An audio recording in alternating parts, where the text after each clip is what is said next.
이 시간 우리 각자에게 주시는 하나님 말씀은 사무엘상 15장 22절 23절입니다. 사무엘상 15장 22절로 23절 말씀입니다. 이 시간 우리 각자에게 하시는 하나님의 말씀으로 함께 받겠습니다. 사무엘이 가로되 여호와께서 번제와 다른 제사를 그 목소리 순종하신 것을 좋아하신 같이 좋아하시겠나이까. 순종이 제사보다 낫고 듣는 것이 수양의 기름보다 나으니 이는 거역하는 것은 사술의 죄와 같고 완고한 것은 사신 우상에게 절하는 죄와 같음이라. 왕이 여호와의 말씀을 버렸으므로 여호와께서도 왕을 버려 왕이 되지 못하게 하셨나이다. 아멘. 사울의 역사를 통해서 오늘 우리에게 보여주시는 것. 사울을 볼 때 사울이 처음부터 거역하는 자였고 처음부터 완고한 자였습니까? 아니지요. 스스로 작게 여겼던 자이지요. 그런데 문제는 어찌하여 스스로 작게 여겼던 그 자가 거역하는 자와 완고한 자가 되었는가 하는 것이죠. 그래서 지금 사무엘상 9장부터 15장이잖아요. 그렇죠? 사무엘상 9장으로 15장의 역사가 무엇입니까? 스스로 작게 여기던 사울이 어떻게 거역하는 자와 완고한 자가 되어가는지를 보여주시는 것이죠. 누구에게요? 오늘 우리에게 경계로 보여주시는 것이죠. 그래서 스스로 작게 여겼던 자에게 여겼던 그 자리에서 거역하고 완고한 자가 되어가는 과정. 이 말은 다른 말로 하면 스스로 작게 여기던 자리에서 이제 완고한 자와 거역한 자가 됐다는 의미는 어떤 자가 되었다는 것입니까? 스스로 큰 자가 된 것을 보여주시는 거잖아요. 스스로 작은 자로 여길 때에는 누구의 도우심을 구하였겠습니까? 하나님의 도우심을 구하는 자잖아요. 왜요? 나는 아무것도 할 수 없으니까. 문제는 거역하는 자와 완고한 자가 됐다는 것은 자기 능과 자기 손의 힘을 의지하는 자긍하는 자, 교만한 자가 된 것을 보여주십니다. 그래서 오늘 먼저는 사무엘상 9장으로부터 15장까지 어떻게 스스로 작게 여겼던 사울이 스스로 큰 자가 되는지 한번 돌아보고 하나님이 그를 스스로 작게 여겼던 그를 기름을 부어 왕으로 세우셨잖아요. 그런데 거역하는 자가 되고 완고한 자가 되니까 하나님께서 그를 버려 왜 왕이 되지 못하게 하셨잖아요. 왕이 되게 하지 못하게 하셨다는 의미가 무엇인지를 이 시간 살펴보겠습니다. 그럼 사울의 처음은 무엇이었습니까? 시작은 스스로 작게 여겼던 자이지요. 사무엘상 9장 21절이죠. 사무엘상 9장 21절에 보시면 사울이 대답하여 가로되 나는 이스라엘 지파의 가장 작은 베냐민 사람이 아니오며 나의 가족은 베냐민 지파 모든 가족 중에 가장 미약하지 아니하니이까 당신이 어찌하여 내게 이같이 말씀하시나이까. 이게 사울이 스스로 작게 여겼던 때였지요. 그래서 스스로 작게 여겼다는 것은 자기 조상들의 죄를 보고 있잖아요. 그래서 다니엘도 기도할 때 하나님 앞에 기도할 때 뭐를 놓고 기도합니까? 조상들의 죄를 자기의 죄로 놓고 자복하며 하나님 앞에 나아가는 거잖아요. 자기의 의로움을 갖고 하나님 앞에 나아가는 것이 아니라 자기 조상들의 죄를 가지고 하나님 앞에 자기도 어떤 자란 말입니까? 그 조상들의 후손인 것을 바라보는 자예요. 근데 하나님께서 그 베냐민 지파를 멸하셨습니까? 낮추어 주셨습니까? 낮추신 역사를 알고 있단 말이지요. 그래서 스스로 작게 여기는 그때다라고 하는 말은 하나님의 의로운 오른손에 붙들린 자로 살아가고 있는 사울을 보여주시는 것이지요. 그래서 스스로 작게 여겼던 그에게 기름을 부어 이스라엘 기업을 위한, 그 기업을 위한 지도자로 삼으신 것이죠. 누가요? 하나님께서. 그리고 10장의 역사는 무엇입니까? 1절에서 10장 1절에서 스스로 작게 여기던 그에게 기름을 부어 그 기업을 위한 지도자로 세우실 뿐만 아니라 10장 7절에요. 징조를 주신 것이죠. 징조를 주시잖아요. 그 징조를 주시는 이유가 무엇입니까? 10장 7절이죠. 누가 함께 하심을 알게 하셨습니까? 하나님이 사울과 지극히 작은 자로 스스로 작게 여기는 그와 함께 하시는 그 하나님을 경험하게 하신 것이지요.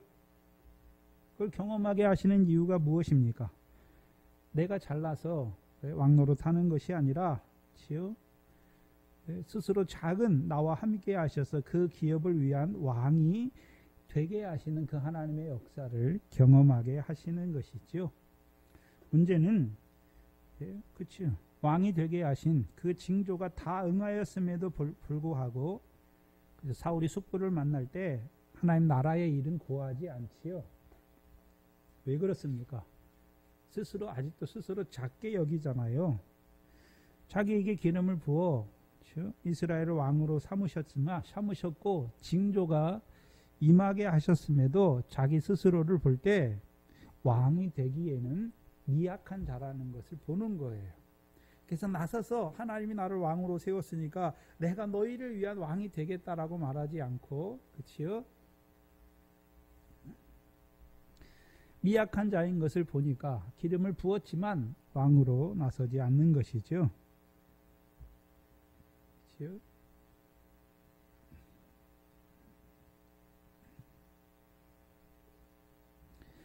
그래서 10장 17절 이하에 보시면 기름 부어 왕으로 세우셨음에도 불구하고 자기를 스스로 작게 여기는 그를 이스바에서 제비를 뽑아 이제 사울이 하나님 앞에 백성들 앞에 왕으로 세워진 것을 보여주시잖아요. 그렇죠? 그래서 10장의 미스바는 스스로 작게 여긴 그를 하나님이 기름을 부어 왕으로 세우신 것을 이스라엘 백성 앞에 나타내시는 거예요. 제비를 통해서. 그 사울에게 또 한 번의 확신을 주시잖아요. 그리고 이제 근데 10장 27절 이하에 보시면 26절 27절에 왕으로 세우시고 27절에 보시면 어떤 비류는 가로되 이 사람이 어떻게 우리를 구원하겠느냐 하고 멸시하며 예물을 드리지 아니하지만 사울이 자기를 드러냅니까? 잠잠히 있습니까? 잠잠히 있는 거예요. 왜요? 자기를 멸시하잖아요. 그런데도 나서서 할 만도 하잖아요. 뭐라고 할 만도 한데 왜 나서지 않습니까? 자기가 작은 자예요. 그들의 보기에도 작은 자지만 자기 스스로도 보기에 작은 자인 걸 알잖아요. 근데 하나님께서 그에게 11장에 암몬 자손과의 싸움을 싸우게 하시죠. 근데 암몬 자손과의 싸움은 11장 6절이지요. 자기가 싸우는 것입니까? 하나님의 성령을 크게 감동하게 하셔서 그 사울을 통해서 구원을 이루시죠. 그렇죠? 사울을 통해서 구원을 이루시는 거잖아요. 11장 12절 13절이죠. 그때 그 구원이 이루어진 때에 이스라엘 백성들이 뭐라고 말합니까? 그렇죠? 사울에게 대해서 그가 어떻게 우리를 다스리겠고 어떻게 우리를 구원하게 한 자들이 어디 있나이까? 이제 그를 우리가 죽이겠다라고 말하죠. 그때 13절 사울이 뭐라고 말합니까? 오늘은 사람을 죽이지 못한다. 왜요? 여호와께서 이스라엘에게 구원을 베푸셨다라고 말하죠. 그럼 사울이 이때까지도 어떤 자입니까? 스스로 작게 여기는 자란 말이죠. 자기가 능력이 없어서 작은 자가 아니에요. 사람들 보기에도 용모와 신장이 누구보다도 뛰어난 자잖아요. 근데 작은 자라고 할 때는 누구 앞에 작은 자입니까? 하나님 앞에 스스로 작은 자죠. 사무엘이 그걸 보는 거예요. 그 그걸 보고 이제 12장에서 길갈에서 나라를 새롭게 하는 것이죠. 그래서 12장에서 사무엘을 통해 여호와께서 사울에게 기름을 부어 왕을 세우신 하나님의 뜻을 왕과 백성에게 밝히 나타내시죠. 12장 24절이죠.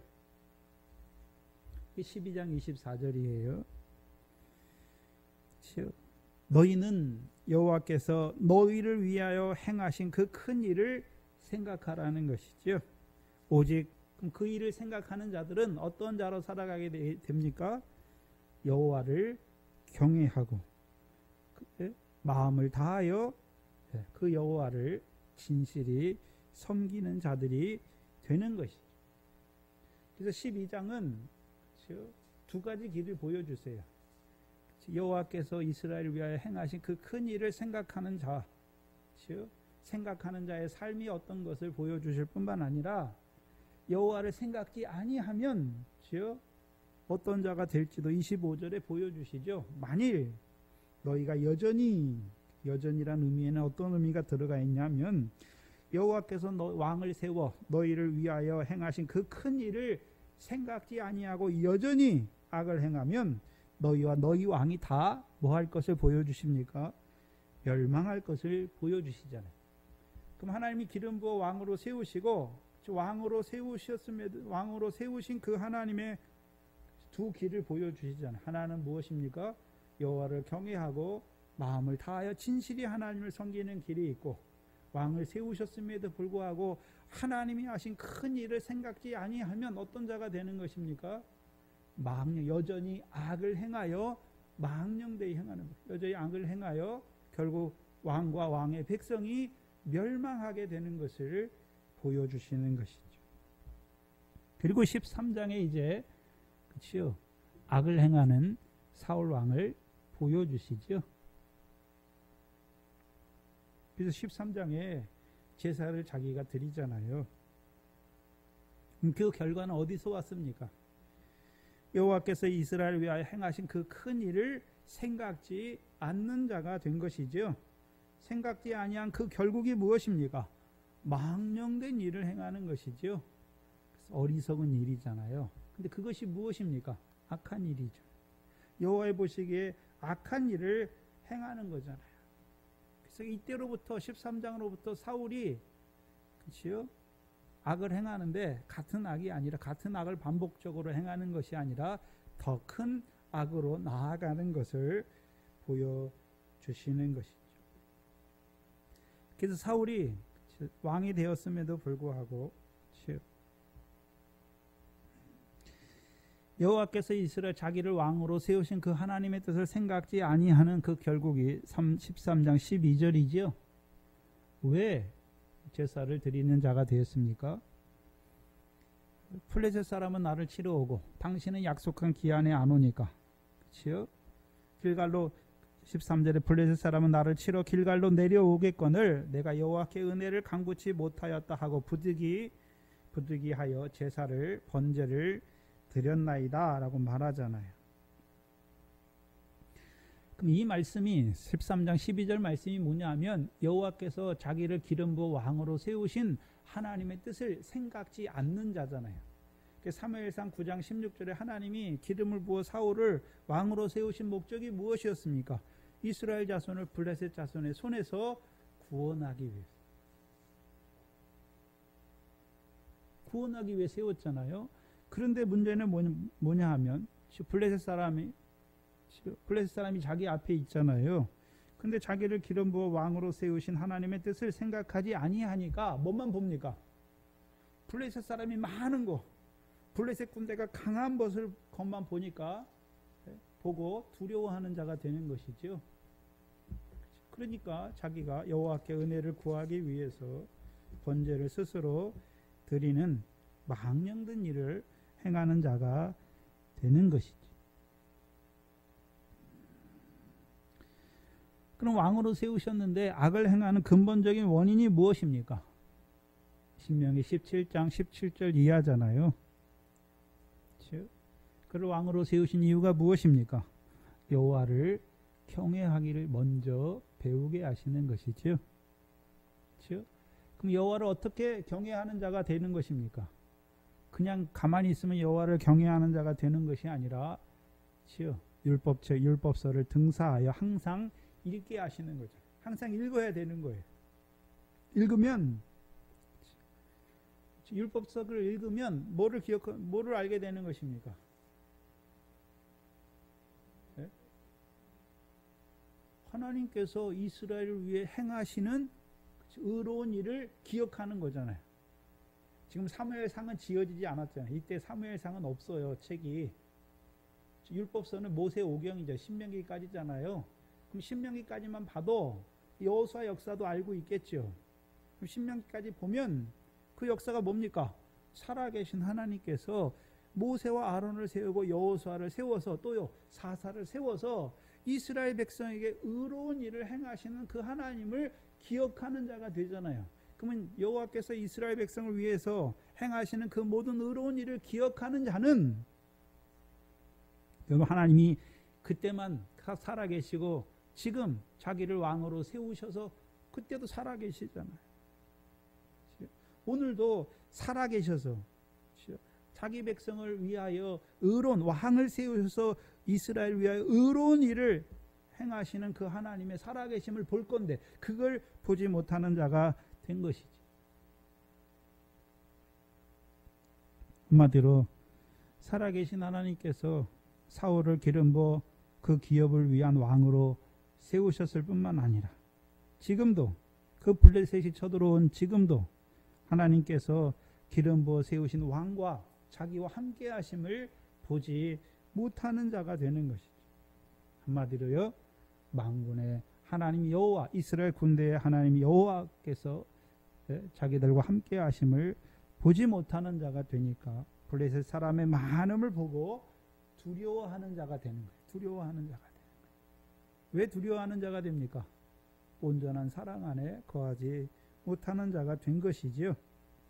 그래서 살아계신 하나님을 보지 못하는 자는 하나님이 이스라엘 위에 이루시는 신령한 일을 보지 못하고 오히려 어리석은 일을, 망령된 일을 행하는 자가 되는 것이죠. 그게 이스라엘 역사에서 계속 드러나잖아요. 홍해 앞에 있는 이스라엘이 그랬고, 광야의 연단을 받은 이스라엘 백성이 그렇고, 사사기의 이스라엘 백성들이 그랬잖아요. 그래서 홍해 앞에 있는 이스라엘 백성들은 무엇을 경험한 자였습니까? 하나님이 애굽에서 행하신 그 모든 이적과 기사와 재앙을 통해 이루신 일을 봤으면서도 하나님이 하신 일을 기억하지 못하니까 그 홍해 앞에서 모세를 원망하고 다시 애굽으로 돌아가자. 그렇죠? 원망하는 자가 되는 거예요. 또 광야 연단 중에 있는 이스라엘은 뭘 보지 못합니까? 애굽에서 인도하여 내셨을 뿐만 아니라 율법의 언약을 주셨고 성막을 그들에게 짓게 하셔서 여호와 영광이 함께하는 백성임을, 자기들이 그 백성이죠. 여호와 영광이 함께하는 백성이지. 백성이면서도 여전히 어디를 향합니까? 그 마음이 애굽을 향하죠. 그래서 하나님이 그 연단을 통해서 이루신 일을 바라보지 못하니까, 살아계신 하나님이 그 광야 연단 가운데 자기들과 함께 하심을 바라보지 못하니까 원망과 불평과 하나님을 시험하는 자가 되는 것이죠.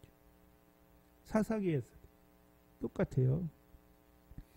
이스라엘 백성에게 하나님께서 이루신 의로운 일을 기억하지 못하니까 현재 사사를 통해서 자기들에게 이루시는 역사도 알지 못하는 자들이 되는 것이죠. 그러니까 늘 여호와의 목전에 악을 행하여 여호와를 버리고, 자기들을 애굽 땅에서 인도하여 내신 여호와를 버리고 바알과 아세라를 섬기는 자들이 되는 거예요. 그게 하나님 백성의 특징이에요. 그게 저와 여러분의 특징이란 말이죠. 뭘 보지 못합니까? 눈앞에 있는 사건과 환경만 보고 하나님께서 지금까지 나를 어떻게 인도하셨고 어떻게 나를 의롭게 하셨고 어떻게 믿음 안에 세워왔는지를 보지 못하니까 사건과 환경 앞에서 두려워하고 망령된 일을 행하는 거예요.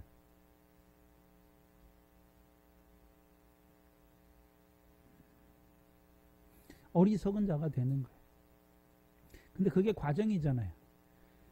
그렇죠? 홍해 앞에서 어리석은 일과 광야에서 어리석은 일과 사사기 때 어리석은 망령된 일을 하는 것과 왕으로 세우신 뒤에 망령된 일을 행하는 것은 차원이 다른 거죠. 믿음의 차원이 다른 것이죠. 그래서 광야에 들어가면 홍해 앞에서의 그 망령된 일은 끊어지게 되는 거예요. 광야 연단을 통과하면 광야에서 행했던 그 망령된 일은요 이제 끊어지게 되는 것이고, 사사를 통해서 자기들이 망령됐음에도 불구하고 어리석은 자가 됐음에도 불구하고 사사를 통해서 이루신 구원에 참여하는 자들은 이제 그 망령된 일이 하나하나, 어리석은 일이 하나하나 끊어지는 거잖아요. 이스라엘 백성 전체의 입장에서 볼 때는 사울을 통해서 망령된 일이 왕으로 세우신, 기름 부어 왕으로 세우셔서 왕을 위해서 일하시는 것이 아니라 이스라엘 백성을 위해서 일하시는 그 하나님을 보지 못하는 망령된 하나님의 백성의 모습을 보여주는 거죠. 두려워한단 말이죠. 그렇죠? 왜요? 만군의 하나님 여호와가 자기들과 함께 있음을 알지 못하니까, 왕이 알지 못하니까, 왕의 다스림을 받는 백성도 알지 못하니까 어떤 자가 되는 것입니까? 두려워하여 어리석은 일을 행하는 자가 되는 것이죠. 문제는 우리가 어리석은 일을 행한다고 하나님이 뭐라 하지 않아요. 근데 문제는 사무엘을 통해서 그 어리석은 일을 나타내 주시잖아요. 그것이 여호와의 보시기에 악한 것을 나타내 주셨는데도 돌이키지 못하는 거예요. 그러니까 더욱 악한 일을, 망령된 일을 하게 되는 것이죠. 그래서 14장에서는 더욱 악한 일, 망령된 일이 무엇이었습니까? 블레셋과의 싸움에서 맹세하잖아요. 그 맹세가 어떤 맹세가 되었습니까? 백성으로, 블레셋 사람과 싸우는 백성으로 하여금 심히 피곤하게 하고 그 땅으로 곤란하게 하는 그 맹세를 하는 자가 되었죠. 그래서 맹세를 하는 원인이 무엇이었습니까? 그 마음이 그 형제 위에 교만하게 되니까 맹세하는 자가 되었죠.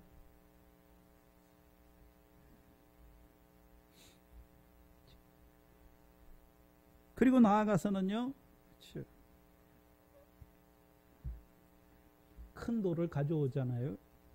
그래서 큰 돌에서 블레셋 사람에서 탈취한 양과 소를 먹게 하잖아요. 그렇죠?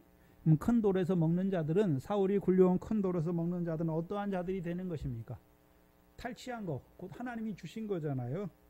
그런데 사울이 굴려온 돌에서 먹으면 하나님이 주신 것으로 먹는 자가 아니라 자기 소와 자기 양으로 먹는 자가 되는 것이잖아요. 그럼 사울은 자기 혼자만 그렇습니까? 백성을 자기 양과 하나님이 주신 것이 아니라 자기 양과 자기 소로 먹는 자들로 만드는 자가 되는 것입니까? 그게 악한 거예요. 그래서 앞선 자가 악하면 그 따라가는 자들도 다 어떻게 되는 것입니까? 그들은 알지도 못하고 그 악을 행하는 자들이 되는 것이죠. 그래서 결국 사울이 굴려온 큰 돌에서 탈취한 것을 먹는 자들은 결국 14장 47절에 모든 이방의 대적과도 싸우잖아요. 뭘 위해 싸웁니까? 자기 힘과 자기 용맹으로 싸우죠. 뭘 얻기 위해 싸우는 것입니까? 자기 소와 자기 양, 탈취한 것 많이 하기 위해서, 자기 소유를 많게 하기 위한 싸움을 싸우는 것이죠.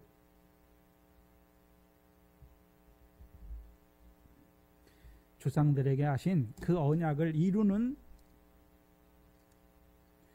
조상들에게 하신 가나안 땅을 영원한 기업의 소유가 되게 하시겠다는 그 말씀을 이루기 위한 싸움이 아니라 자기 탈취물을 많게 하는 싸움이 된단 말이죠.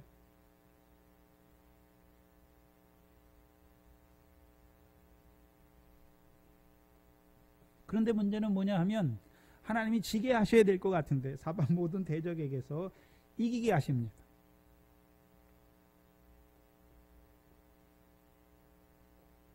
그래서 하나님이 도우심이 없어도 일이 잘 돼가요. 일이 잘 되어 갑니다. 자기 힘과 용맹으로 싸워서 이기는 것이죠. 근데 문제는 사방 모든 대적과의 싸움에서 이겨 탈취물이 많아졌을지라도 그것이 예물이 되지 못하잖아요. 그렇죠? 예물이 되지 못한단 말이죠. 그러면 그들은 사방의 대적에서 탈취한 그것이 그들에게 뭐가 됩니까? 오늘 묵도 시간에 읽어드렸던 시편 49편입니다. 시편 49편입니다.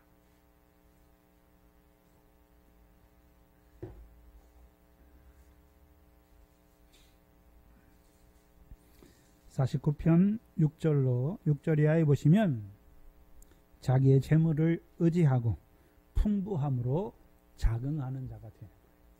그렇죠? 사방 모든 대적에서 이겼어요. 그럼 탈취물을 얻었겠죠. 근데 하나님이 주신 것입니까? 자기 소유입니까? 자기 거잖아요. 그러니까 자기 재물을 의지하고 풍부함으로 뭐 하는 자가 됩니까? 자긍하는 자가 되는 거예요. 자긍하는 자. 그럼 하나님 분명히 그걸 주셨잖아요. 문제는 주셨음에도 불구하고 그렇게 자기 재물이 많고 그 재물이 풍부함을 인하여 자긍하는 자는 7절에 아무도 결코 그 형제를 뭐하지 못합니까? 구속하지 못하는 것이죠. 그러면 사울을 세워서 블레셋과 싸우게 하신 이유가 무엇입니까? 블레셋 사람의 것을 탈취하겠어. 사방 모든 대적에 이기게 하셔서 하나님이 탈취하게 하신 거, 주신 거, 안식을 주셔서 평안을 주심으로 하나님이 주신 걸 가지고 예물을 가지고 하나님 앞에 나아가서 하나님을 예물을 주신 하나님을 찬송하는 삶이 없단 말이죠. 그러면 이스라엘 백성의 싸움은 생각해야 되는데 이스라엘 백성이 군대가 돼서 싸움에 나가 싸우죠. 그럼 그들만 탈취합니까? 그들이 탈취한 것을 백성과 함께 나누게 하십니까? 백성과 함께 나누게 하시잖아요. 그렇죠? 그러면 그 탈취한 것을 싸움에도 안 나갔는데 이스라엘 백성이 받잖아요. 그렇죠? 그럼 자기들이 뭘 잘해서 받습니까? 은혜로 하나님이 주신 것으로 받습니까? 하나님이 주신 것으로 받으니까 그 나머지 싸움에 참여하지 못한 형제들도 누구를 찬송하는 자가 되는 것입니다. 하나님을 찬송하는 자들이 되는 거죠. 그래서 믿음의 선한 싸움에 앞서 싸우는 자들이 있고 그 싸움을 통해서 이스라엘 백성, 나머지 그 싸움에 참여하지 못한 이스라엘 백성들도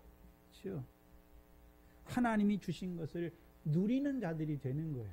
그게 형제를 구속하는 거잖아요. 그런데 문제는 이 14장의 역사는 블레셋을 이겼고 사방 모든 대적을 이겼어요. 근데 문제는 무엇입니까?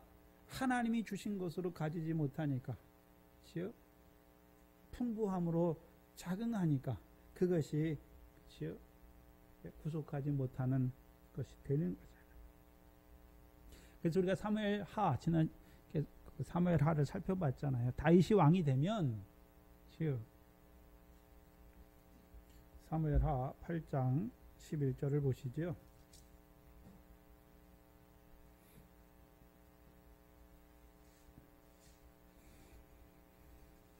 사무엘하 8장 11절 12절이죠. 다윗 왕이, 사무엘하 8장 11절 12절이죠. 다윗 왕이 그것도 여호와께 드리되 저가 정복한 모든 나라에서 얻은 은금과 같이 누구께 드립니까? 여호와께 드리잖아요. 왜 여호와께 드립니까? 그러면 다윗만 여호와께 드립니까? 역대상 29장에 다윗과 함께 이스라엘 백성들도 하나님께 즐거이 드리는 자들이 되는 것입니까? 하나님의 백성들도 즐거이 드리잖아요. 어떻게 즐거이 드리는 자들이 되는 것입니까? 우리가 주의 손에서 받은 것으로 주께 드리는 자들이 되는 거잖아요. 자기들이 뭘 해서 받은 것이 아니라 하나님이 대적을 이기게 하셔서 탈취한 것을 하나님이 주신 것으로 받아서 하나님께 드리는 자들이 되는 것이죠.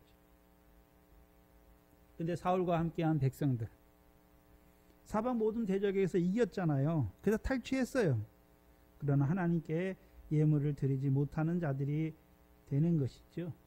그래서 자기 힘과 자기 용맹으로 싸우는 자들의 결국이 무엇입니까? 소유가 많아졌어요. 풍부해졌어요. 근데 그것 때문에 뭐 하는 자가 됩니까? 자긍하는 자가 되잖아요. 시편 49편을 다시 보시면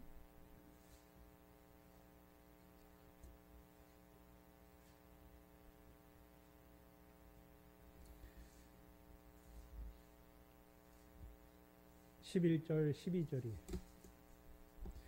하나님이 주신 예물이 되지 못하면 자기가 탈취한, 자기들이 빼앗은 탈취물이 되면 11절이잖아요. 저희의 속생각에 그 집이 영영이 있고 그 거처가 대대에 미치리라 하여 그 전지를 자기 이름으로 칭하는 자가 되는 거예요. 자기 소와 자기 양으로 이름하는 자가 되는 것이. 그럼 자기 이름으로 칭하는 자, 하나님이 주신 것을 자기 이름으로 칭하는 자는 하나님의 뜻대로 쓰겠습니까? 자기 뜻대로 쓰는 자들이 됩니까? 자기 뜻대로 쓰는 자들이 되는 거예요. 그럼 반대는 어떤 자들입니까? 하나님이 주신 것으로 드리는 예물을 드리는 자는 예물을 주신 하나님을 찬송하는 자들이 되는 것이죠. 찬송의 열매가 맺혀지는 거잖아요. 시편 49편 16절이죠. 사람이 치부하여 그 집 영광이 더할 때 너는 두려워 말지어다. 저가 죽음에 가져가는 것이 없고. 근데 그런 생각해야 되는 것은 죽기 전까지는 어떻습니까? 치부하여 영광이 더한 자로 사는 거예요. 죽기 전까지는. 그게 시편 73편의 악인의 형통이죠. 악인의 형통이잖아요. 죽기 전까지는 악인이 형통하단 말이죠. 근데 죽음에 가져가는 것이 없고 그 영광이 저를 따라 내려가지 못함이로다. 그렇다면 그는 이 땅에 하나님의 백성으로 살았는데 무슨 영광을 위해서 살았습니까? 이 세상 영광을 위해 산 것이죠. 저가 비록 생시에 자기를 축하하며 사람들에게 좋게 함으로 사람들에게 칭찬을 받을지라도 그 역대의 열조에게로 돌아가는 이 영영이 빛을 보지 못하리로다. 존귀에 처하나 깨닫지 못하는 사람은 멸망하는 짐승 같도다 라고 말씀한 것이죠. 그러면 이것을 사울의 백성에게 대입해 보면 종기에 처했잖아요. 그럼 종기에 처한다는 의미가 무엇입니까? 하나님이 기름을 부어 왕을 세워 이스라엘을 위하여 이루시는 그 큰 일을 이루어 가시는 거잖아요.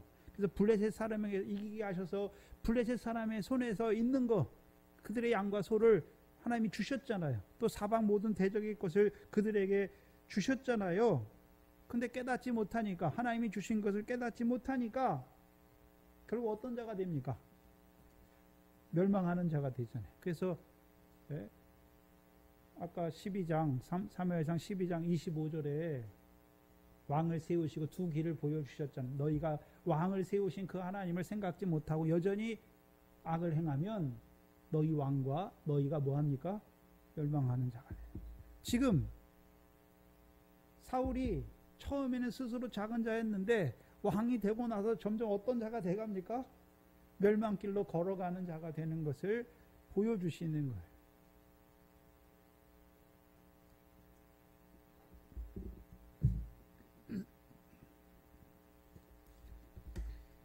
왜 그렇습니까?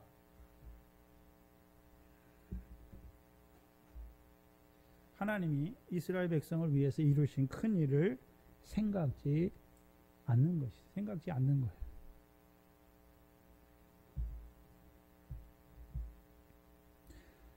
신약으로 말하면 우리에게 말씀을 주시잖아요. 말씀을 주시죠. 말씀이 깨달아졌어요. 그럼 반드시 뭐가 옵니까? 말씀을 인하여 환란이 오는 것이죠. 그렇죠? 블레셋 사람에서 구원하기 위해서 왕을 세웠어요. 그러니까 당연히 누가 와야 됩니까? 블레셋 사람이 오잖아요. 그렇죠? 근데 하나님의 뜻을 생각지 않으니까 오히려 두려워하는 자가 되는 것이죠. 네? 망령되이 행해요. 그리고 그 싸움에서 이겼는데 결국 하나님을 찬송하는 자가 아니라 자기 소와 자기 양이 많아진 것을 자랑하는 자들이 되는 것이죠. 오늘 우리도 똑같아요. 우리가 하나님의 백성이잖아요. 그럼 하나님의 말씀으로 사는 것이죠. 말씀 주셨어요. 그럼 우리가 어떤 자가 되어야 됩니까? 그 말씀을 통해서 오늘도 살아계신 하나님께서 그 말씀을 믿는 내게 이루어 가시는 그 하나님을 생각해야죠. 오늘도 살아계시잖아요. 말씀을 믿는 내게 하나님이 함께하고 계시잖아요. 뭘 이루기 위해서요? 의를 이루시기 위해서. 나를 의롭다 하시기 위해서, 나를 영화롭다 하게 하시기 위해서 말씀 주셨고 오늘도 영화롭게 하시는, 의롭게 하시는 그 길을 가게 하시는 것이죠. 근데 그걸 보지 못해요. 하나님은 멀리 있고 그냥 내게 닥치는 일은 하나님이 보지 못하는 것처럼, 알지 못하는 것처럼. 그렇게 살아가는 거야. 그게 무엇입니까? 그게 멸망이에요. 그게 멸망길로 걸어가는 자들이란 말이죠. 문제는 그 자리에만 머물러도 돼요. 그렇죠? 종기의 청하나 깨닫지 못하는 그 자리에 머물러도 멸망하는 짐승과 같은 자리에 살아가기만 해도 괜찮아요. 왜? 돌이킬 수 있으니까. 그래서 시편 49편 5절 6절이잖아요. 14절 15절이죠. 저희를 양같이 저희를 음부에 두기로 작정되었으니 사망이 저희 목자일 것이라. 그렇죠? 정직한 자가 아침에 저희를 다스리니 저희 아름다움이 음부에서 소멸하여 그 거치조차 없어지려니와 하나님은 나를 영접하시리니 이러므로 내 영혼을 음부의 권세에서 구속하시지요. 그럼 구속하는 자들, 그 음부의 권세에서 구속함을 받은 자들이 하는 일이 무엇입니까? 오늘도 음부의 권세 아래 죽은 자로 살아가는 자들을 살리는 거죠. 왜요? 자기가 살리는 것입니까? 자기를 살리신 하나님이 함께 하심을 증거하여 종기에 처하나 깨닫지 못해서 멸망길을 가는 그들을 살리시는 거죠. 돌이킬 수 있단 말이에요. 문제는 이 15장의 자리에 서는 것이죠. 하나님을 거역하고 완고한 자리에 서게 되는 것이죠. 이 자리가 어떤 자리입니까? 자긍하는 자리예요. 그런데 사무엘상 14장에 사울의 돌에서 먹는 자긍하는 자리와 15장에 자긍하는 자리는 달라요. 왜 다릅니까? 14장에서 블레셋 사람을 이기고 사방 모든 대적을 이기게 하셔서 하나님이 주신 것은 무엇입니까? 죄물이잖아요. 탈취한 것을 주시잖아요. 그래서 14장에 이스라엘 백성의 삶은 재물이 많아지고 자기 소유가 많아진 그것 때문에 풍부한 것으로 자긍하는 것이에요. 풍부한 것으로 자긍하는 거예요.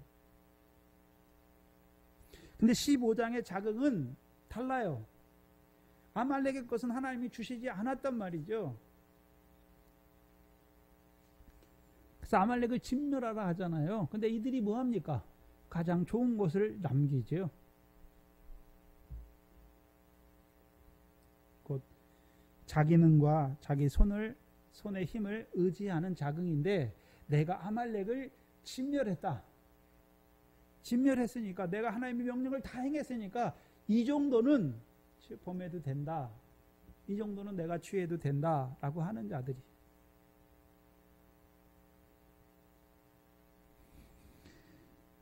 그래서 49절에 그렇죠?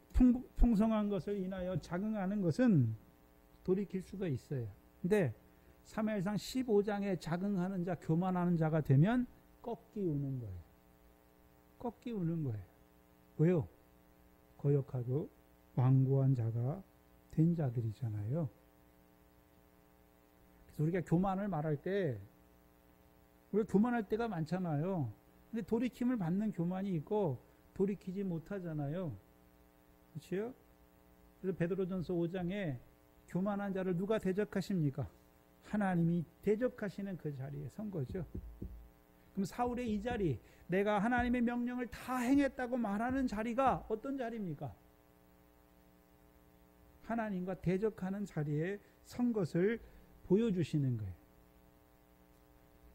그래서 우리가 아말렉을 진멸하라고 할 때 아말렉의 요소가 무엇이었습니까? 하나님을 두려워하지 아니고 하나님을 대적하는 자가 된 것이죠. 근데 그 아말렉을 치다가 누가 하나님을 대적하는 자리에 섭니까? 사울이 하나님을 대적하는 자리에 서는 것이죠. 교만한 자가 됐단 말이죠. 그래서 15장에서도 사무엘을 통해서 사울 왕의 죄가 무엇인지 드러내줘요. 근데 자기 죄를 자백하지 않고 오히려 자기 행한 것을 드러내는 자잖아요. 내가 이렇게 행했다. 죄를 자백하지 않는단 말이죠. 그래서 하나님의 백성의 문제가 뭐냐 하면, 처음에는 우리가 십자가로 우리를 부르실 때 우리가 죄인이라고 잘 고백하잖아요. 그런데 은혜 생활하고 믿음 안에서 잘 살다 보면, 오래 신앙생활을 하다 보면 내가 죄인이 아닌 것처럼, 내가 하나님 앞에 행한 거, 의로운 거, 내가 교회에 봉사한 거, 뭐 행한 거, 그거 드러내는 거예요.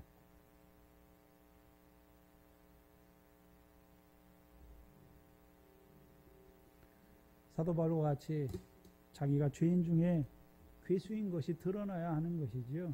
근데 왜 우리가 자기 행한 것을 드러냅니까?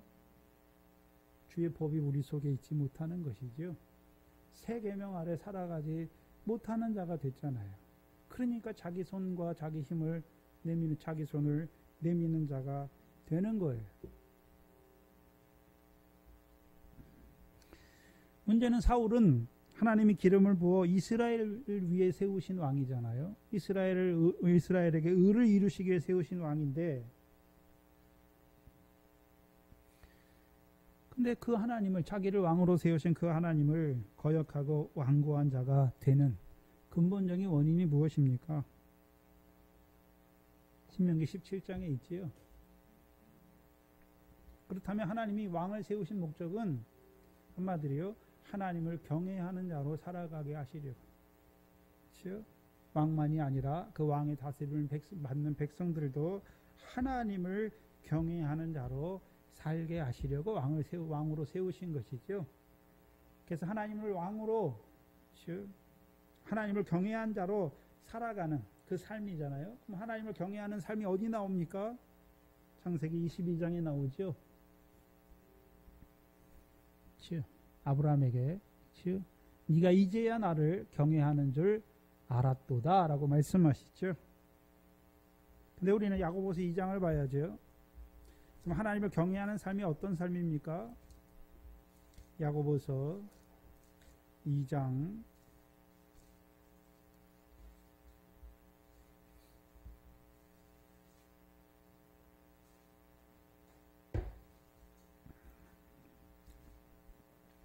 22절로 23절입니다. 하나님을 경외하는 삶이 여기 딱 나왔는데, 내가 보거니와 믿음이 그의 행함과 함께 일하는 것이죠. 여호와를 경외하는 삶이 무엇입니까? 믿음이 그 행함과 함께 일하는 자죠. 그게 하나님을 경외하는 삶이에요. 그것을 다른 말로 행함으로 믿음이 온전케 된 삶이죠.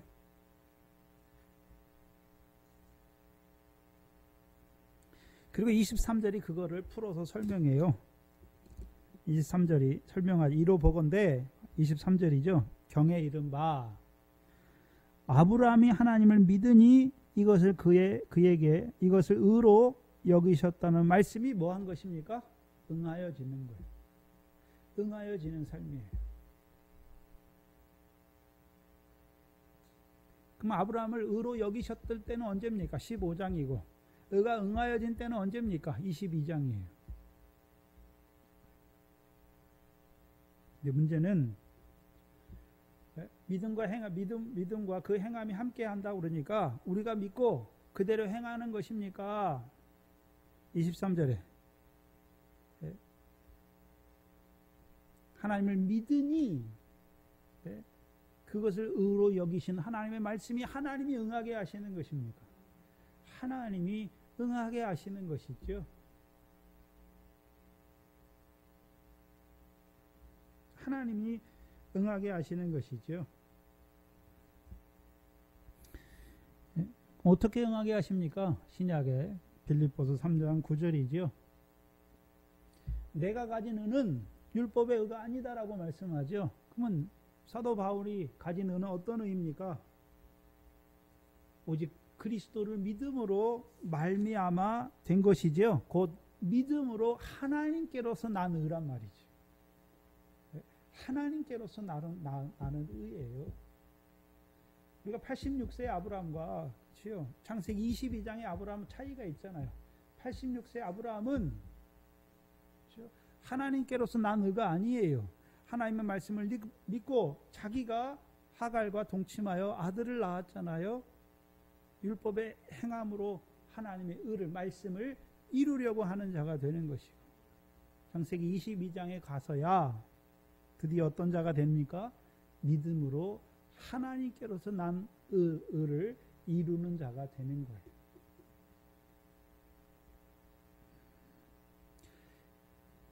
그래서 아브라함이 하나님의 말씀을 듣고 아브라함이 응하게 한 것이 아니잖아요. 네? 믿는 그 아브라함에게 그 믿음대로 하나님이 이루어 주셔서 응하게 하신 것이죠. 그래서 하나님이 창세기 22장에 그를 시험하시잖아요. 왜 시험하셨습니까? 네? 하나님을 경외하는 자가 되게 하시죠. 믿음이 그 행함과 함께 일하는 자가 되게 하시려. 의가 의로 여기셨다는 것이 응하는 자로 세워 주시기 위해서. 그것이 신약으로는요, 그렇죠? 하나님께로서 난 의예요.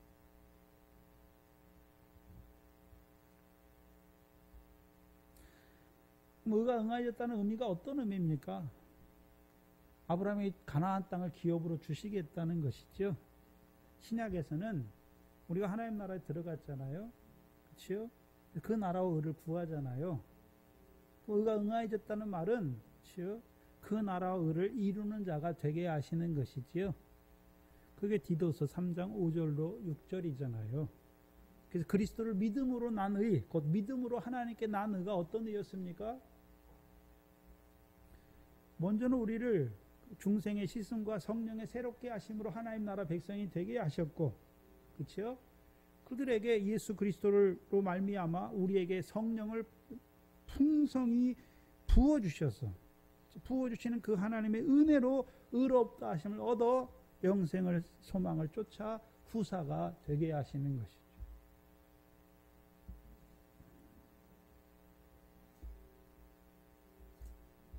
후사가 되게 하시는 거예요. 그게 하나님을 경외하는, 의가 응하여지게 하는, 즉 아브라함이 하셨던 가나안 땅을 주시겠다는 그 약속이 응하여지게 하는 것이죠. 즉 그래서 창세기 22장에 이제 아브라함의 씨가 어떤 씨가 됩니까? 대적의 문을 얻는 씨가 되는, 큰 복을 받는 씨가 되는 것을 보여주시는 것이죠. 그래서 과정이 있어요. 86세의 아브라함이 있고 75세의 아브라함이 있고 하나님의 말씀을 믿는 아브라함이 있고 75세의 아브라함도 그냥 75세의 아브라함이 가나안 땅에 들어가 마침내 가나안 땅에 들어가는 것이고, 그리고서 15장에 아브라함이 나오고, 그리고 17장에 전능하신 하나님 앞에 행하여 온전한 자가 되라 말씀하시죠. 그럼 되라, 어떻게 되게 하십니까? 할례 언약을 통해서, 그리스도의 할례죠. 육적 몸을 벗게 하셔서. 그래서 온전히 육적 몸을 벗는 때가 언제입니까? 22장이에요. 그럼 육적 몸을 벗었으니까 어떤 자입니까? 성령으로만 행하고 성령으로만 살고 성령으로만 행하는 자지요. 근데 사울의 삶은 뭘 보여주십니까? 하나님을 경외하는 자가 아니라 거역하고 완고한 자가 된 것을 보여주시는 거죠. 그게 딱 한마디로 나오잖아요. 내가 하나님의 명령을 다 행했다라고 하는 것이죠.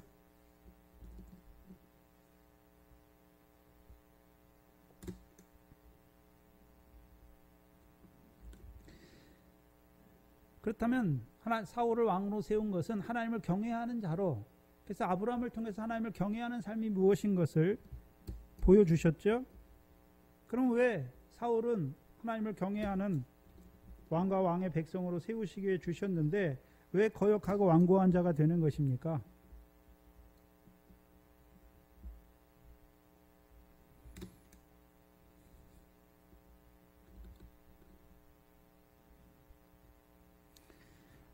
하나님의 말씀을 항상 읽지 않는 것이죠.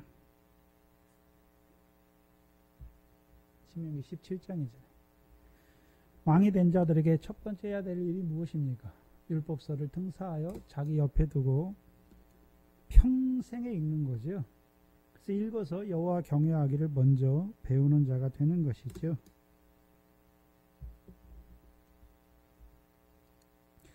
그러면 율법서, 그 하나님의 말씀을 읽는다는 의미는 무엇입니까? 단순히 소설책을 읽는 것과 다르잖아요. 그렇죠? 소설책을 읽는 것과 달라요. 하나님의 말씀을 읽는다고 하는 것은 물론 아브라함에게 이루신, 구약의 선진들에게 모세와 함께 와서 이스라엘 백성이 이루신 일을 기록해 놨잖아요. 근데 읽을 때 하나님이 아브라함에게 옛날에 그렇게 하셨고 모세와 이스라엘 백성이 옛날에 그렇게 하셨습니까? 그 하나님이 오늘도 살아계셔서, 그렇죠? 아브라함의 행하신 일을 기록하셨고 모세와 이스라엘 백성이 행하신 일을 기록하셨잖아요. 오늘도 우리가 누구의 후손입니까? 아브라함의 후손이고 아브라함의 후손에게 오늘도 살아계신 하나님께서 그들을 의롭게 하시는 역사로 읽어야 되는 것이죠. 그래야 하나님의 말씀이 되는 거예요. 그 당시 아브라함에게, 그 당시 이스라엘 백성에게 이루신 일만 보면 그 역사책이잖아요. 살아계신 하나님의 말씀이 되지 못하는 것이죠.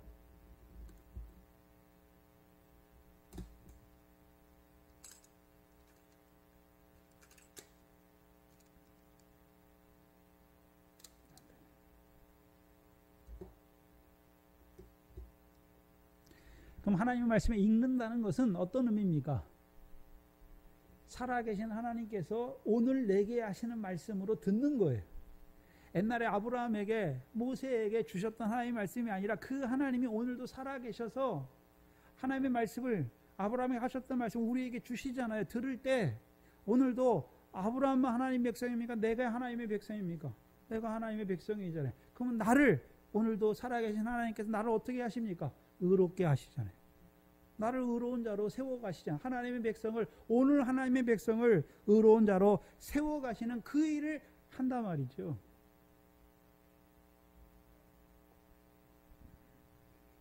그래서 하나님의 말씀을 읽는다고 하는 것은 듣는 거예요. 살아계신 하나님께서 오늘도 그 아브라함을 통해서 이루신 역사, 그 조상들을 통해 이루신 역사를 듣는 거예요. 왜 듣습니까? 내가 아브라함의 자손이니까. 나에게, 아브라함에게 세웠던 그 언약을 이루어 주신 그 하나님의 역사를 바라보는 자가 되는 것이지. 그럼 듣는 자는 하나님의 음성을 듣는 자잖아요. 듣는 자는 뭘 깨닫습니까? 하나님의 뜻을 깨달아요. 먼저는 하나님이 살아계신 것을 아는 자가 되는 것이고, 그래서 하나님이 어떤 하나님인 걸 알잖아요. 오늘도 그 백성을 위해서 아끼지 아니하시고 내어주시잖아요. 네? 그 아들을 주셨고 그 아들과 함께 왜 우리에게 모든 것을 은혜로 주시지 않겠습니까? 주신단 말이죠.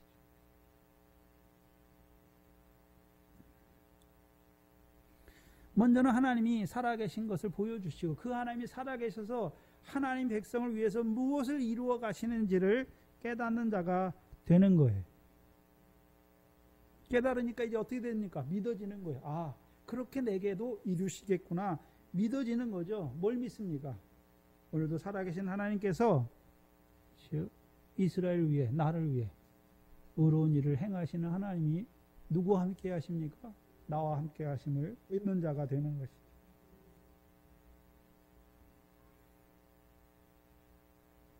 믿어지는 거예요. 애굽에서 함께 하신 하나님, 광야에서 함께 하신 하나님, 사사를 세워서 이스라엘을 구원하셨던 하나님, 그 하나님이 왕을 세워서 오늘도 이스라엘 백성을 위해서 이루시는 역사를 믿는 자가 되는 것이지요. 그러니까 이제 하나님과 동사하는 자가 되는 거예요.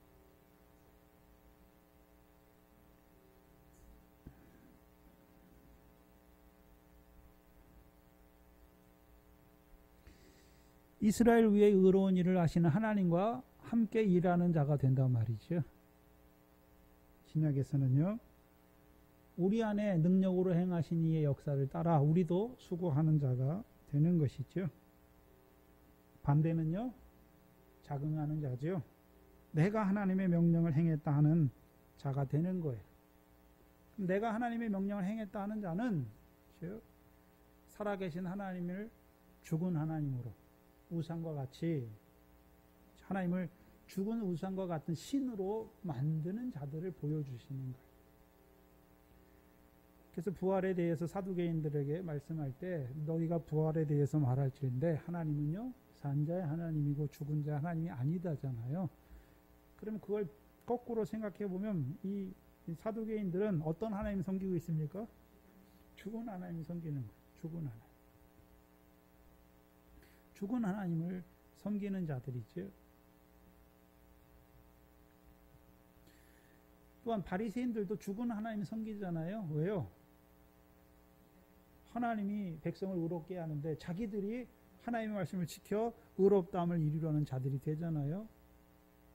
네? 복음에 나타난 하나님의 의가 아니라 행함으로 의롭다함을 얻으려는 자들이 되는 것이죠. 그게 더 자라가면 사도행전 15장에 할례를 행해야 능히 구원이 있다. 성령으로 시작했지만 육체를 의지하는 육체를 따라 행하는 자들이 되는 것을 보여주시는 거예요.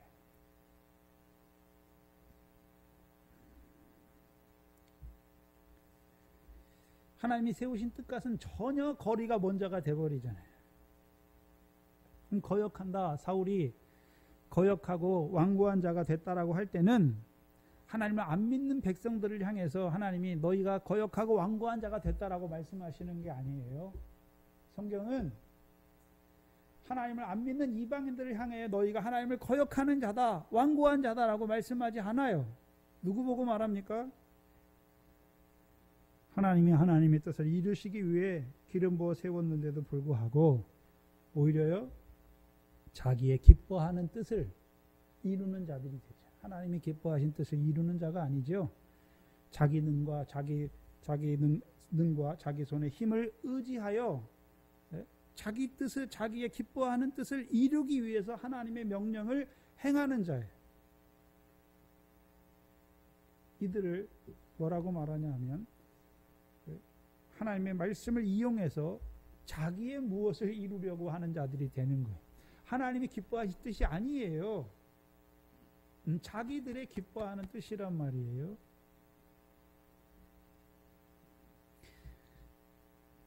오늘 볼 수 있잖아요, 우리가.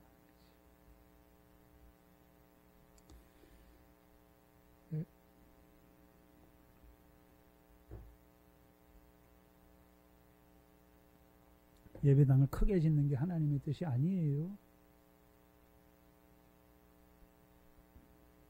교회를 자기 아들에게 세습하는 게 그게 하나님의 뜻이 아니에요.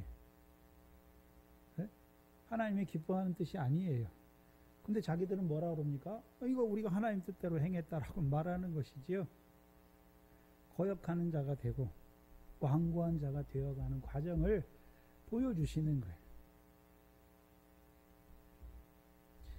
조그만 교회들은 그런 일이 나타나지 않아요. 왜요? 네? 한국교회 큰 교회들에서 그런 문제가 다 일어나잖아요. 왜요? 죽은 하나님 섬기기 때문에 그렇죠. 하나님의 교회가 아니란 말이죠. 처음에는 그 명성교회도 처음에는 그렇죠? 교인 수가 작고 그럴 때는 하나님의 뜻이잖아요. 네? 많아지는 거죠. 풍부함으로 자긍하는 자가 되는 것이죠. 그러니까 어떤 자가 됩니까? 그렇죠?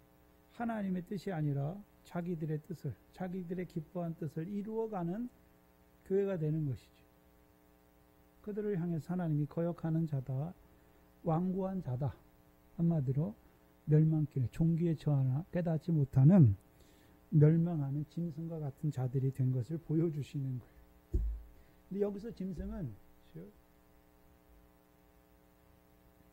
생명길을 아예 모르던 자들이 아니잖아요. 알았잖아요. 근데 돌이켜서 왜요? 왜 돌이켰습니까? 하나님의 뜻이 아니라 자기의 기뻐하는 뜻을 이루기 위해서 돌이키는 자들이 된 것이죠. 성경에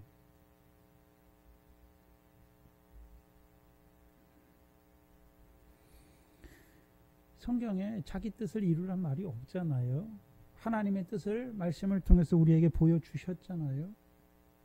하나님의 뜻이 무엇입니까? 성령의 은혜를 따라서 우리를 복음으로 부르셨잖아요. 성령을 따라 나게 하셨죠. 이 땅의 삶이 무엇입니까? 이 땅에서 자기를 위해서 더 많이 쌓고 더 많이 하는 게 아니잖아요. 위의 것을 찾는 자로, 보화를 하늘에 쌓아가는 자로, 그렇죠? 예수 그리스도 나타날 때 칭찬과 영광과 존귀를 얻기 위해 살아가야 하는 것이죠. 근데 오히려 하나님의 백성들이 부를 사랑하잖아요. 부하려는 마음을 가지는 것이죠. 교회가 부한 교회가 되니까 그렇게 되는 거예요. 하나님의 뜻을 이루는, 그렇죠?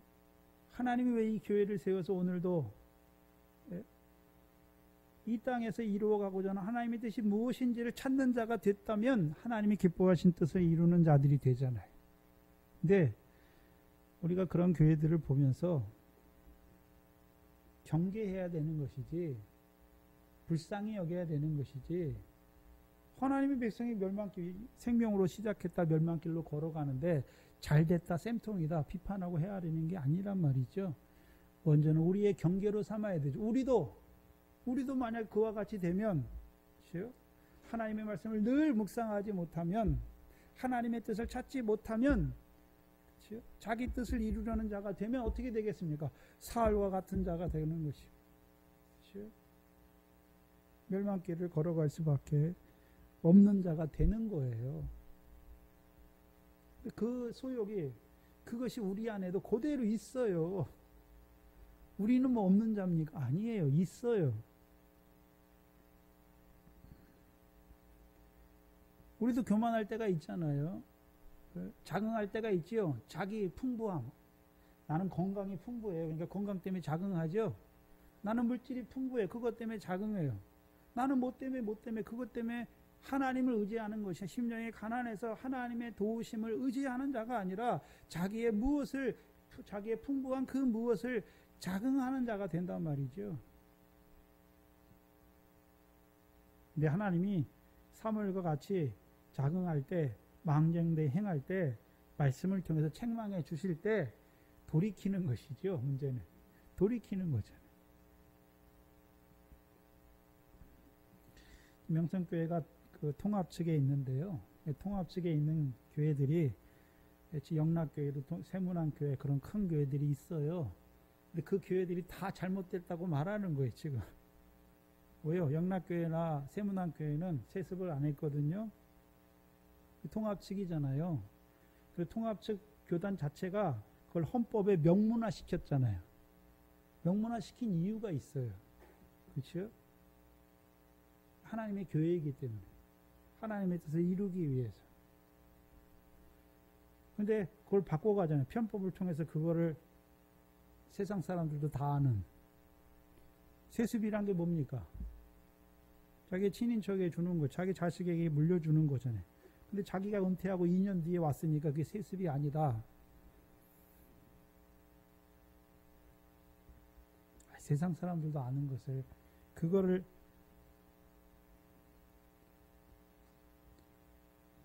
지금 명성교회 문제가 아니에요. 한국 교회가 그렇게 되어져 가는 것을 하나님이 보여주시는 거예요.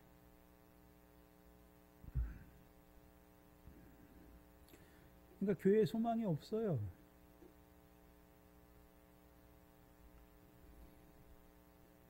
근데 문제는 사울은 자기가 거역하는 자다, 완고한 자다, 그 생각지 않는 거예요. 그렇죠? 자기들이 기뻐하는 뜻이 하나님의 뜻인 줄 알아요. 얼마나 허무맹랑합니까? 오히려 자기가 하나님의 명령을 다 행했다. 우리 교회가 하나님의 명령을 다 행했다. 아니에요. 근데 하나님은 오히려요, 하나님의 말씀을 버렸다라고 말하시는 거예요. 결국 자기들이 기뻐하는 뜻을 이루기 위해서 하나님의 말씀을 버리는 자들이 되는 것이죠. 신약에서도 서기관 바리새인들 있잖아요. 그들이 율법에 열심히 있죠. 하나님의 말씀이잖아요. 열심히 행해요. 행하는데 문제는 뭡니까? 하나님의 뜻을 이루기 위해서 열심히 행하는 것이 아니라요, 자기 의를 이루기 위해서, 자기 의를 세우기 위해서 열심히 행하는 자들이 되는 것이죠. 바리새인들이, 서기관들이 그렇게 행하는 이유가 무엇입니까? 사람의 칭찬과 영광이죠. 외식이죠. 곧 불법이란 말이죠.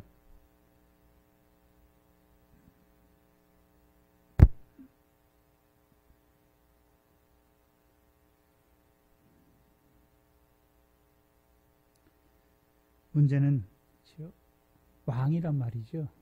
그냥 평신도가 아니 왕이란 말이죠. 그래서 결국 완고하고 거역하는 자가 된 자들은 그렇죠? 그들을 말해서 뭐라고 말합니까? 하나님의 말씀을 버린 자들이다라고 말해요. 하나님의 말씀을 버린 자들이라고 말하는 거예요. 시편 49편에서는요. 음부의 권세 아래 두기로 작정되는 자란 말이죠. 근데 그걸 우리가 분별하지 못해요. 안 믿는 세상 사람들이 음부 아래에 있고 그런 걸 말하는 게 아니에요. 성경.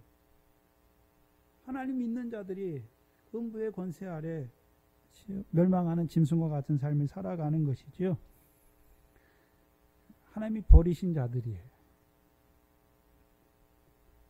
그 버린 자들은 하나님이 버렸잖아요. 여호와의 말씀을 버린 자들은 하나님도 어떻게 합니까? 왕이 되지 못하게 버렸다라고 말해요. 근데 우리가 사울을 한번 생각해 보시죠. 15장에서 분명히 거역하고 완고한 자가 된 그를 여호와의 말씀을 버린 그를 하나님께서도 버려서 왕이 되지 못하게 하셨는데도 15장 이후에 계속해서 왕 노릇해요. 그렇다면 하나님이 왕을 버려 왕이 되지 못하게 하셨다는 의미가 무엇입니까? 이제 다시는 기름을 붓지 않는 거예요. 그 기업을 위한 왕이 되지 못하게 하시는 것이죠. 왜 그렇게 하십니까? 왕은 하나님 백성의 주권자와 목자잖아요. 목자. 그렇죠? 근데 사울 왕이 거역하고 완고한 자가 되니까 백성을 어디로 인도합니까? 멸망길로 인도하는 목자가 됐잖아요. 그렇죠? 그럼 사울을 따라 아말렉과 전쟁에 나간 자들은 뭘 의지합니까? 우리가 하나님의 명령을 다 행했다. 자긍하는 자들로 만든단 말이죠. 그 목자는 목자인데 이스라엘 백성을 어디로 인도합니까? 자긍하는 손을 내미는 자기의 풍부함을 자긍하고 자기 손이 자기를 구원하였다고 하는 그 자긍하는 자로 세워가는 그 멸망길로 인도하는 목자와 주권자가 된 것을 보여주시는 거예요. 그럼 백성들도 하나님의 뜻, 기뻐하시는 뜻이 아니라 자기의 기뻐하는 뜻을 이루는 허망하고 사로잡히는 길갈로 나아가는 자들이 된 것이죠. 스스로 작게 여기던 자리에서 거역하고 완고한 자가 되었다. 되어가는 과정이잖아요. 그래서 사울의 역사는 사울만 아니라 사울과 함께한 백성들도 똑같아요. 사울이 블레셋 사람이 많은 것을 보고 두려워해서 번제를 드리죠. 그럼 이스라엘 백성도 누구를 두려워합니까? 블레셋 사람을 두려워하는 거예요. 그럼 어떤 자들이었습니까? 하나님을 생각지 않는 것이죠. 또요, 맹세하잖아요. 백성 위에 교만한 것이죠. 그럼 전쟁에 나간 그들도 어떤 자들이 되는 것입니까? 교만한 자예요. 어떻게 교만한 자입니까? 하나님이 주신 것을 자기 소와 자기 향으로 먹는 자들이 된 것이죠.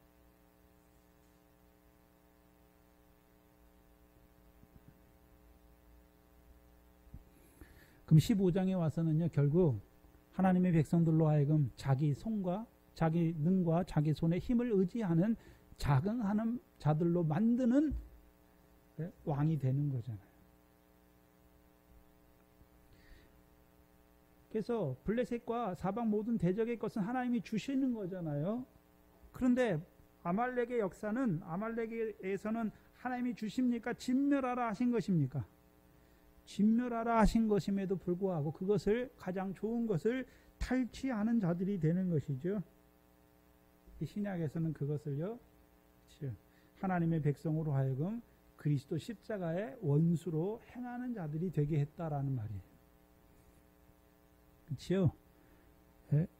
하늘의 일을 생각하지 아니하고 땅의 일을 생각하는 자들로 만드는 것이죠.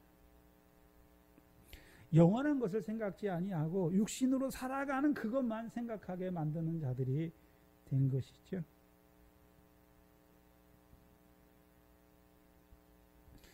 이제 그를 버려 왕이 되지 못하게 하셨으니까 이제 그를 통해서는 하나님의 뜻을 이루지 않아요. 그렇죠? 그를 통해서 하나님의 뜻은 무엇입니까? 이스라엘 백성을 의롭게 하는 그 일이죠. 그래서 블레셋의 손에서 사방 모든 대적의 손에서 구원하게 하셔서, 하나님이 주신 것으로 예물을 가지고 하나님을 찬송하는 자로 올라가는 그 삶은 없단 말이죠.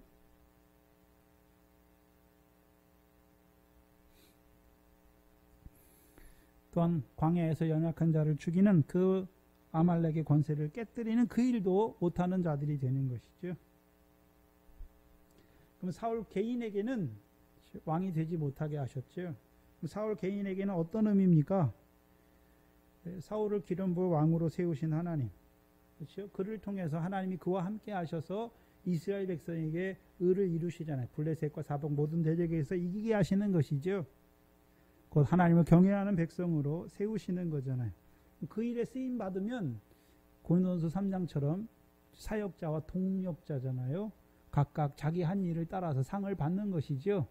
그럼 이제 하나님이 버렸으니까, 왕이 되지 못하게 했으니까 그가 왕으로 살아가는 그것이 상과 영광과는 아무런 상관이 없는 자가 되는 것이죠. 근데 문제는 하나님이 왕을 버려서 왕이 되지 못하게 했는데도 불구하고 여전히 왕 노릇하죠. 어떤 왕 노릇이겠습니까? 이방의 왕과 같이, 열방의 왕과 같이 자기 권세로 다스리는 왕이 되는 것이죠. 백성을 섬기는, 백성을 의롭게 하는 왕이 아니라 자기 권세로 다스리는 거예요.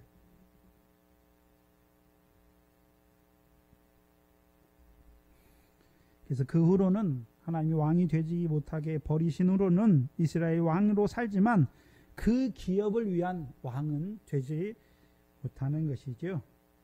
그럼 하나님의 뜻을 이루는 왕이 아니라 육체를 따라 백성이 기뻐하는 것, 자기가 기뻐하는 것을 이루는 왕 노릇이 되는 것이죠. 그것을 성령으로 시작하였다가 육체로 마치는 자가 된 것을 보여주시죠. 근데 사울에게 있어서 성령으로 시작했다는 것은 복음으로 부르시고 성령을 선물로 주신 게 아니잖아요. 그렇죠? 갈라디아서에는 성령으로 시작했다는 것은 들을 때 성령을 듣고 믿을 때 성령을 복음으로 부르셔서 성령을 따라 나게 하신 것이고, 사울을 기름 부어 왕으로 세웠잖아요. 왜요? 하나님 나라 백성으로 세우기 위한, 성령을 따라하는 자로 세우기 위함이 아니잖아요. 그를 왕으로 세우셔서 이스라엘 위에 의로운 일을 행한, 하나님과 함께하여 의로운 일을, 백성을 섬기는 그 일을 위해 왕으로 세운 것이죠. 그런데 이제 성령으로 시작했는데 지금 어떤 자가 되는 것입니까? 육체로 마치는 자가 된 것을 보여주시는 거잖아요.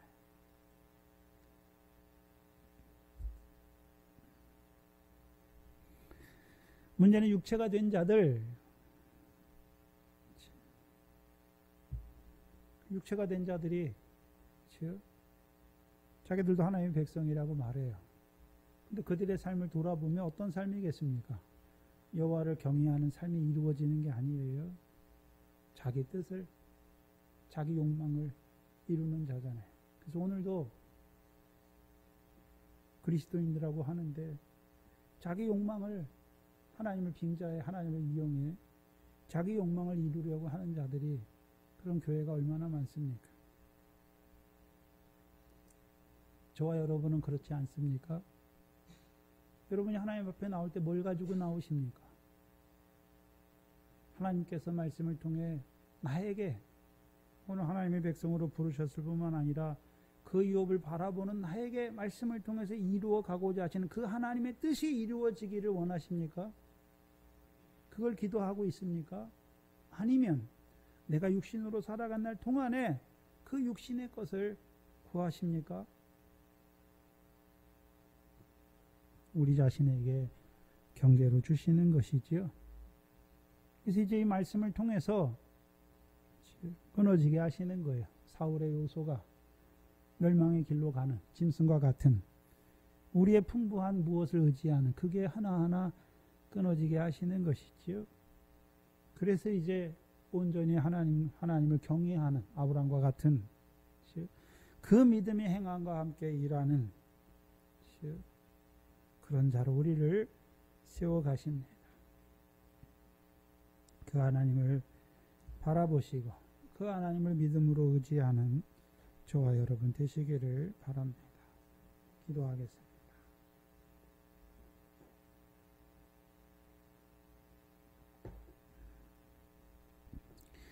오늘도 하나님의 백성을 위하여 그 아들을 왕으로 세워주시고 또한 그 왕과 제사장을 통해 오늘도 우리를 의롭게 하시고 영화롭게 하시는 그 일을 이루어 가시는 아버지 하나님, 사무엘상의 말씀을 통하여 우리 속에 아직도 있는 자긍하는 우리의 손을 보여주시는 아버지 하나님, 아직까지도 우리 속에 남아있는 우리 자신이 기뻐하는 것을 따라 살아가는 우리의 모습들을 보여주신 아버지 하나님, 이제는 그리스도 예수를 주로 받게 하신 하나님의 백성들에게 오늘도 사울을 통해서 하나님의 기뻐하시는 뜻이 무엇인지, 다윗을 왕으로 세우셔서 우리의 영원한 왕으로 세우셔서 우리를 시온의 백성으로 세우신 그 하나님의 기뻐하는 뜻이 무엇인지를 오늘 우리에게 깨닫게 하여 주셨사오니 그 도에 행하는 저희들 되게 하여 주시옵소서. 그 하나님의 살아계심과 오늘도 우리를 의롭게 하시고 영화롭게 하시는 그 하나님의 역사 안에서 찬송하는 우리의 한낮 한날이 되게 하여 주시옵소서. 그 성령을 소멸치 않게 하시고 오늘도 우리 주 예수 그리스도로 말미암아 우리에게 성령을 풍성히 부어주시는 그 하나님의 은혜를 쫓아 행하는 저희들 되게 하여 주시옵소서. 우리 사랑하는 강권사님, 은혜 가운데 수술을 잘 마치게 하신 아버지 하나님, 이 모든 연단의 과정 속에서 우리 권사님 하나님의 살아계심을 보게 하시고 이제 그 하나님과 동행하는 귀한 권사님 될 수 있도록 은혜를 베풀어 주시옵소서. 감사하며 예수님의 이름으로 기도하옵나이다. 아멘.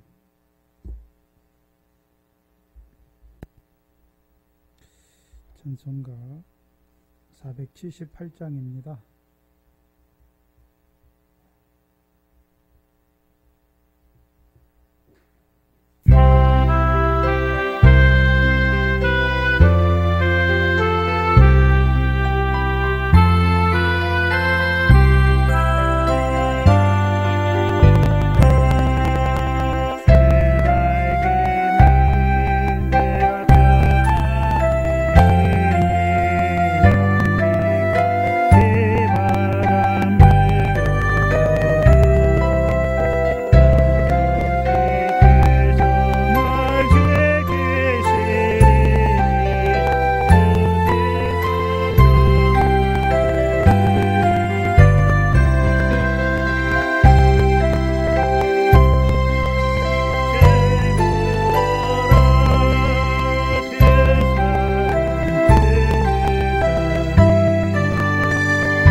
우리의 밑이 어디입니까? 주의 멍에지요. 멍에 아래서 우리가 안식을 얻는 것이죠. 쉼을 얻는 것입니다. 주기도문으로 예배를 마칩니다. 하늘에 계신 우리 아버지여, 이름이 거룩히 여김을 받으시오며 나라의 마옵시며 뜻이 하늘에서 이룬 것 같이 땅에서도 이루어지이다. 오늘날 우리에게 일용할 양식을 주옵시고 우리가 우리에게 죄 지은 자를 사하여 준 것 같이 우리 죄를 사하여 주옵시고 우리를 시험에 들게 하지 마옵시며 다만 악에서 구하옵소서. 나라와 권세와 영광이 아버지께 영원히 있사옵나이다. 아멘.